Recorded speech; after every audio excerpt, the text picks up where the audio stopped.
शदीद सर्दी के मौसम में अगर आप भी बिना हीटर के अपने घर को बिल्कुल गर्म करना चाहते हैं तो आप बिल्कुल सही वीडियो पे आए हैं। वीडियो को स्टार्ट करेंगे और आपसे अमेजिंग टिप्स शेयर करूंगी इस वीडियो में। सबसे पहले टिप मेरे इस तरह के आर्टिफिशियल इयररिंग्स को लेकर है, क्योंकि हर किसी को जो आर्टिफिशियल इयररिंग्स हैं वो सूट नहीं करते, उनके कानों में दर्द होने लग जाती है जब भी वो इसको पहनते हैं। और कुछ लोगों को सिर्फ़ और सिर्फ गोल्ड ही सूट करता है, लेकिन हमें किसी न किसी फंक्शन पर जाते हुए या इवेंट्स में आर्टिफिशियल इयररिंग्स पहनने पड़ते हैं। तो वो पहनने का एक बहुत सिंपल मेथड है जिससे ना तो आपके कानों में इन्फेक्शन होगी और ना ही दर्द होगी।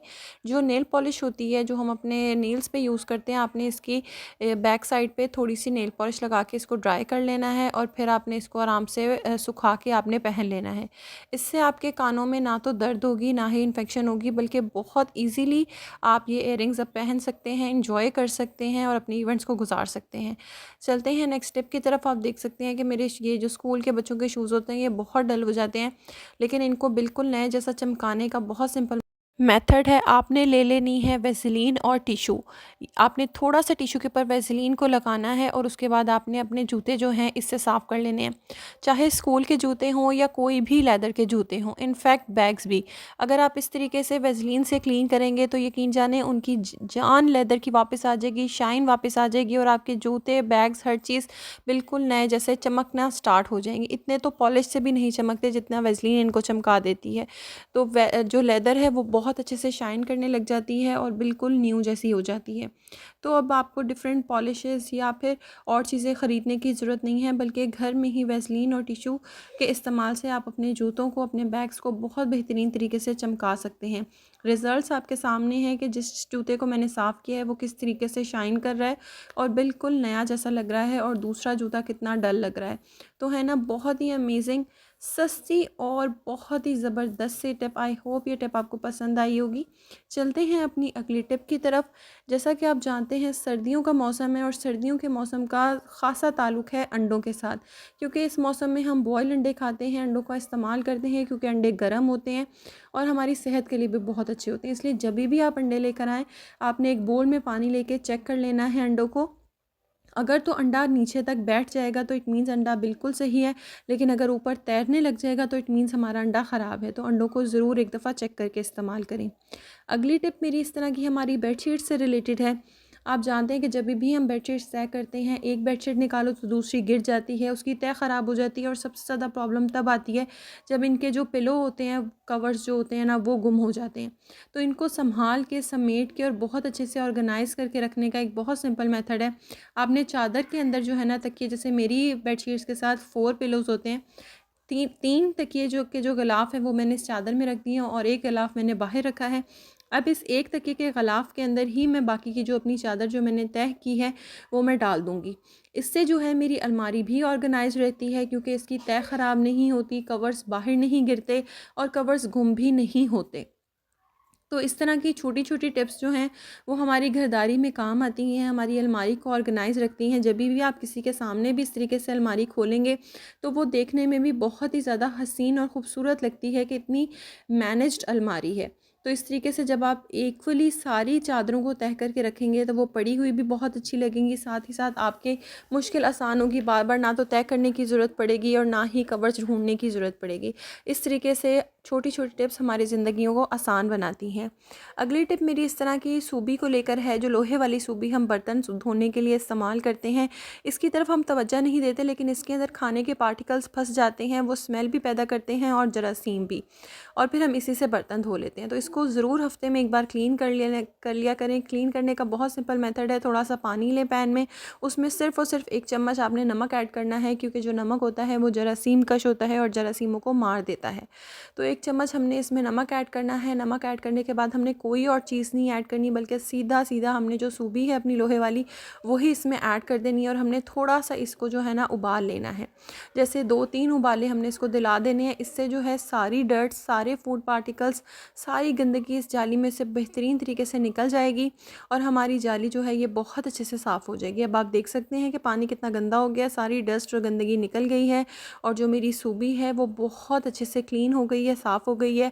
और अब मैं इसको आराम से अपने बर्तन धोने के लिए इस्तेमाल कर सकती हूँ, क्योंकि मुझे पता है यह जरासीम से पाक है। घर गर्म करने का आज मैं आपको बहुत सी टिप्स बताऊँगी। सबसे पहली टिप जो है वो मेरी इस तरह के जो डोर स्टॉपर्स होते हैं उससे रिलेटेड है। ये आप ज़रूर लगा लिया करें, क्योंकि छोटी छोटी जगहों से भी जो है ना हवा बहुत ज़्यादा आती है। तो आपको मैं इसको रिमूव करके दिखाती हूँ कि देखें, डोर के नीचे हमारे इतनी स्पेस होती है, इधर से बहुत ठंडी हवा आती है जो हमारे घर को ठंडा करती है। तो अगर आप डोर स्टॉपर इस तरीके से लगाएंगे तो हवा को गुजरने का बिल्कुल भी रास्ता नहीं मिलेगा और आपका घर इस चीज़ से गर्म रहेगा। साथ ही साथ ये बाहर से किसी किस्म के कीड़े मकोड़े छिपकलियाँ भी आपके घर में दाखिल नहीं हो सकेंगी। अगली टिप मेरी इस तरह की विंडोज़ से रिलेटेड है जो हमारे घर में होती हैं। सुबह के टाइम हमें विंडोज़ ज़रूर खोलनी चाहिए ताकि घर में से हवा आर पार हो सके, फ्रेश हवा अंदर आ सके। लेकिन जैसे ही दोपहर हो, क्योंकि दोपहर को ही ठंडी हवाएं चलना शुरू हो जाती हैं, अंधेरा होना शुरू हो जाता है, आपने खिड़की बंद कर देनी है और इसके आगे जो हमारे कर्टन्स हैं आपने वो भी कर देने हैं, क्योंकि हवा को तो हल्की सी जगह चाहिए गुजरने के लिए। इसलिए हम इसके आगे कर्टन भी कर देंगे। इससे हमारे घर में गर्माइश रहती है और बाहर की हवा, बाहर की ठंड हमारे घर में बिल्कुल भी दाखिल नहीं हो पाती। अगली टिप मेरी है, इस तरह से हम जब चादर बिछाते हैं तो आपने सुबह के टाइम में इस तरीके से पूरी चादर पे जो है ना अपना ब्लैंकेट आपने फैला देना है। इससे क्या होगा कि आपका जो है बेड है वो गर्म रहेगा, ठंडा नहीं होगा। क्योंकि जब हम ठंडे ठंडे बेड पे लेटते हैं ना तो उसको काफ़ी टाइम लग जाता है गर्म होने में और उतनी देर में ठंड हमारे जिस्म के अंदर तक दाखिल हो जाती है। तो जब आप इस तरीके से पूरा ब्लैंकेट बेड के ऊपर बिछा देते हैं तो ये गर्माइश पैदा करता है और जब भी आप अपने बिस्तरे में लेटते हैं हमारा बिस्तरा गर्म होता है और बहुत जल्दी जो है ना हमें नींद भी सुकून की आती है और मज़ीद गर्म हो जाता है हमारे लेटने से। तो इस तरीके से ब्लैंकेट को अगर आप बिछाएंगे तो आपकी ज़िंदगी बहुत आसान हो जाएगी और आपका बेड, आपका कमरा गर्म रहेगा, जिसके लिए आपको हीटर लगाने की बिल्कुल भी ज़रूरत नहीं पड़ेगी। इससे आपके बिजली का बिल भी आधा हो जाएगा। अगली टिप मेरी इस तरह की हॉट वाटर बॉटल्स को लेकर है। अच्छा, दूसरी हॉट बॉटल्स भी होती हैं बॉटल्स, लेकिन मेरे पास ये थोड़ी सी एडवांस वाली हॉट वाटर बॉटल है। आजकल यही चल रही हैं। ये इलेक्ट्रिक हॉट वाटर बॉटल है और ये बहुत ही ज़्यादा हैंडी है, ईज़ी टू यूज़ है। यहाँ पर इसकी चार्जिंग लगती है जिससे ये गर्म हो जाता है। इसके अंदर कोई फ्लूइड है, लिक्विड है, कोई जेल है, आई डोंट नो, लेकिन ये कुछ इसके अंदर लिक्विड मटीरियल है, मुझे नहीं पता इसके अंदर वो क्या चीज़ है। लेकिन ये बहुत अच्छे से जो है ना गर्म हो जाता है और गर्माइश पैदा करता है। ये इसके साथ चार्जर मिलता है।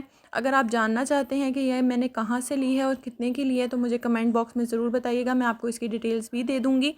और ये दूसरी वाली बॉटल्स जो होती है ना उसका डर भी लगा रहता है कि पानी ना गिर जाए, लेकिन इसका इस तरह का कोई भी सीन नहीं है। ये चारों तरफ से बहुत अच्छे से पैक्ड है तो हमें इस चीज़ का बिल्कुल डर नहीं है। तो इस तरीके से ये चार्जिंग पे लग जाती है तो 2 से 3 मिनट में ही ये गर्म हो जाता है। इसमें जो है ना जैसे उबलने की आवाज़ आना शुरू हो जाती है तो आपने इसकी जो चार्जिंग है वो उतार के साइड पे रख लेनी है और ये जो इसका चार्जिंग वाला है ये इस तरीके से बंद होकर ये बिल्कुल सिक्योर हो जाता है। अब सोने से पहले आप अगर इसको अपने बेड पे इस तरीके से गर्म करके रख के ऊपर आप ब्लैंकेट कर देंगे तो भी आपका बेड जो है वो बहुत अच्छे से गर्म हो जाएगा। आपको हीटर की ज़रूरत नहीं पड़ेगी, बल्कि गर्म गर्म बिस्तरे में जब आप लेटेंगे तो आपको बहुत ज़्यादा सुकून मिलेगा और ठंड से भी आप बचे रहेंगे। साथ ही साथ जिनके छोटे बच्चे हैं उनको हम हीटर के आगे नहीं रखते क्योंकि हमें डर लगता है उनका हाथ ना लग जाए। साथ ही साथ जो हीटर होता है वो हमारी स्किन से सारा मॉइस्चर खींच लेता है, नमी खींच लेता है, हमारे घर की आबो हवा से भी जो है ना वो नमी को खींच लेता है। तो इस तरीके से अगर इसका इस्तेमाल बच्चों के करीब करेंगे तो बच्चों को गर्माइश भी मिलती रहेगी और उनको ठंड से भी वो बचे रहेंगे और उन्हें सुकून भी रहेगा। तो है ना बहुत ही मज़ेदार सी और अच्छी सी टिप। आई होप आज की वीडियो आपके लिए फ़ायदेमंद रहेगी। अगर फ़ायदेमंद रहे तो चैनल को ज़रूर सब्सक्राइब करिएगा, वीडियो को लाइक करिएगा। मिलेंगे नेक्स्ट वीडियो में, तब तक के लिए अल्लाह हाफ़िज़।